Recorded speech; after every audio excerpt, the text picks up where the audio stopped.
Ron, welcome to Seattle. Or welcome back to Seattle, I should say. It is good to be here. Always good. We circle this with a red pen when it comes up on our schedule, so a lot of history for me. And you were saying this is a special place for you because all the way back in 1995, so you have a really close connection with Pacific Raceways. I won my rookie year with a car not really with a big sponsor, but beat a lot of the cars that had big sponsors and some of the biggest names in the sport. It rained on Sunday race day, it rained on Monday, and I won the race on a Tuesday. And we had about 50 people in the grandstands and some Canadians that came over the border, just big time hardcore fans stuck around. And to this day, I have fans come up to me and say, I was at that race, your rookie year that you won in Seattle. What is it like for you to come back every time? I love it. I've joked because I've gotten to win here a few times after that, and in a funny car compared to the dragster I first won in. And I always feel like I should buy a house here. I just feel this good mojo when I come into town and I land. I feel like I have a really good chance of taking the trophy home with me on the airplane. It just has that sort of feel. And that would be kind of a cool feeling, wouldn't it? Probably get a lot of pictures with the other passengers on the plane. Yeah, and the fans here are different than a lot of places we go. How so? NASCAR doesn't come here, in this part of the country. IndyCar doesn't. A lot of the major sports in motor racing don't. We always have.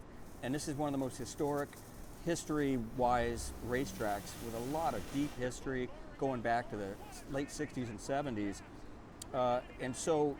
And this year is the first time we're racing at night on Friday night in the history of NHRA. Oh, amazing. So for our fans to come out and see what they've watched on TV at other tracks across the country with the flames out at 330 miles an hour, they're going to get to see it Friday night for the first time. So a lot of cool history besides my own personal history. But when I get to the track at this event every year, to see the fans, they are rabid, hardcore, love their drag racing. They come from all over, and why wouldn't you? It's a beautiful area. Why wouldn't you? And the weather's going to cooperate, thankfully, which is always nice. Thank you.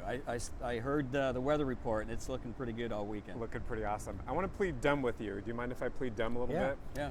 For people who have never been exposed to what you do, they hear the term funny car, and they're like, what the heck is a funny car? So explain how that differs from maybe some other type of racing vehicles that are out there, and how did it get its name? It's a great question, and I get asked that a lot. Back in the 60s, I believe it was, there's a few different stories, but basically the old hot rodders, the James Dean era, and back in the American Graffiti days, somebody took a dragster and they put a body of a car on it, and it didn't quite fit where the engine was, and they had to move the body, and it looked funny because of where the wheel well was compared to the engine sticking out of the hood, if you can imagine. And some announcer somewhere said, here comes those funny cars, and it just stuck. So throughout the history, and I get asked that a lot, now they're 13,000 horsepower fire-breathing monsters that catapult me 330 miles an hour. So there's nothing really funny about them, and they look cool as ever. I think it's one of the sexiest race cars on the planet. I mean, you look at an NHRA Nitro funny car, it is cool, as well as a top fuel dragster. But the term funny car it get questioned a lot. It kind of makes people go, huh? Not a dumb question, no. Not a dumb question. You talked about speed. What is the fastest that you've ever gone before? Do you know? I've been lucky enough to second fastest in the history of the sport, 339. We did that in Pennsylvania about 3 years ago. And it's this track, again, we're talking Friday night for the first time at night, and we're probably going to see records fall to run in a little bit cooler conditions at night. Not only is it going to be the coolest spectacle that fans have seen here, but it will create a much better race atmosphere for the race cars to stick to the ground and have those big Goodyear tires to instead of 90-degree heat, we're going to have 70 degrees at night. So they love to run fast in those conditions. Describe for us, as you're sitting in that seat, what that is like to go, what was that, 319 you said? 319? 339 is the fastest. Excuse me. What is it like to go that fast? To try to explain to somebody who's never done it, I call it controlled chaos. It is like the world is flying apart for 3.8 seconds. I go 0 to 300 in less than 3 seconds, 0 to 100 miles per hour in less than 1 second from a standing stop. So there's a lot going on. It's more G-forces than anything on planet Earth except for a fighter pilot. More G-forces than the space shuttle pilots go through. Crazy. Negative 8 or 9 Gs when we hit the parachutes. So there was a lot going on in that short amount of time, but the fans get to see that 0 to 330 miles an hour right in front of their eyes because it's less than a quarter mile. So as a fan, if you've never been to one, It's crazy to watch 0 to 330 miles per hour right in front of your eyes. Do you feel the difference when you go to a track like Pacific Raceways, maybe to some of the others, and what sort of sets this one apart compared to others that you've raced at before over your long career? Yeah, you know, they're all different characteristic-wise, racetrack-wise, but to me, it's the area and it's the fans. Like I talked about my rookie year, I mean, we get the Canadians that come over the border, you get people that travel out here, but this Pacific Northwest is hardcore, hot-rodding drag race fans, going back a long time. And back in the day, it was called SIR. There's so much history. Yeah, I watched the old videos on YouTube, and you know, for a kid growing up reading about it in California, never getting to go, and then finally to show up and win his rookie year, it's like you couldn't script that any better. Yeah. And of course, our sport is every ticket's a pit pass. So literally, it's like going to a Mariners game and hanging out in the dugout between innings. Which is just wild. You go anywhere. You walk right up to your favorite driver and talk to them, and then watch them get strapped in and go 330 miles an hour. So for a kid to see that and witness that, it's the best day ever to take a family out to.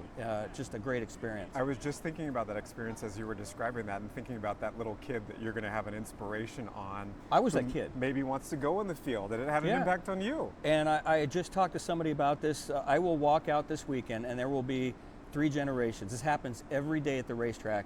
There's a kid, a dad, and a grandfather that have all 3 been in the sport and transferred it down. And to walk out as a kid growing up loving the sport, but to walk out and see 3 generations as they transfer that feeling of the NHRA drag races down, and see that little kid's eyes that were the same eyes I had when my heroes, it's a cool feeling. Doesn't make you feel older, does it? Yeah, it does. Yeah, it does. But it's cool that you can have an impact on a kid's life like that, and it can be sort of carried on in the generations, which is really amazing. Yeah, very lucky. For, obviously somebody's probably looking at the shirt and the hat that you're wearing. There's a lot of Napa gear there. You're a star of some of the Napa commercials as well, which is really cool. Tell us about that. A lot of fun. One cool thing about Napa, of course, Napa is everywhere. You know, West Bay, you see them around this area. There's tons of them.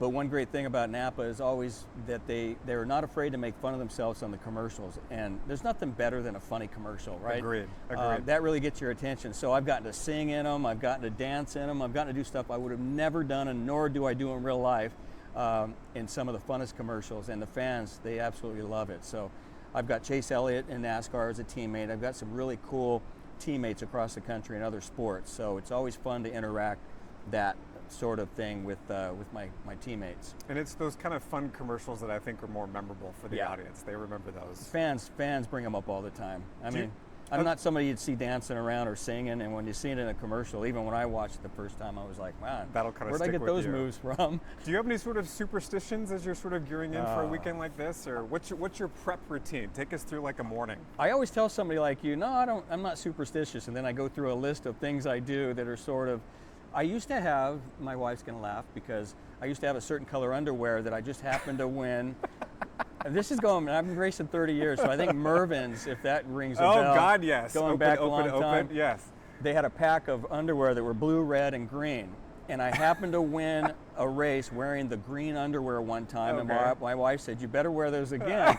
And I did. That went on for quite a while. I kept winning, wearing those underwear on Sunday, and then I lost one time, and then I just never. Can't do and I think again. I wore them out, and they got holes in them or something. I was hoping you weren't going to say that you were still wearing those all these years later and be like, come on, Ron. And they're not fireproof, so technically I'm not supposed to be wearing them. But, there you go. But it worked for a while. It did work for a while. You've obviously had a tremendous career, very successful career, and it's great to have you back here in Seattle. Appreciate it. Thank you. Best of luck this weekend. Thank you, man. Thank you.